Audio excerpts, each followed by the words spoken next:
La ville pétrolière de Port-Gentil va accueillir une nouvelle raffinerie. Située dans la zone économique de l'île Mandji, elle raffinera 3 fois plus de pétrole que l'ancienne unité gérée par la société gabonaise de raffinage. Gaz liquide, diesel, fuel, carburant d'aviation, au total c'est 50 000 barils par jour qui sortiront de cette nouvelle raffinerie.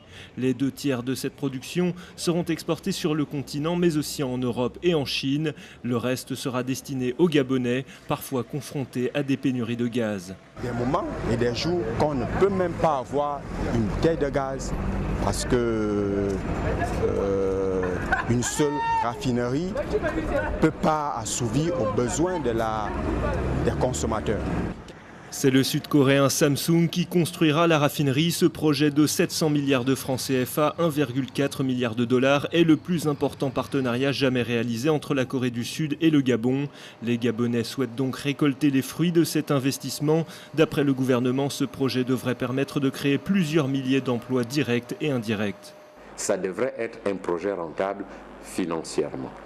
Mais maintenant, il va falloir, c'est ce que doit faire l'État, bien regarder si ce projet est rentable socio-économiquement. Donc on va voir l'impact du projet sur l'emploi, on va voir, il se peut que ça va créer un peu plus, je crois, près de 3000 emplois, directs et indirects.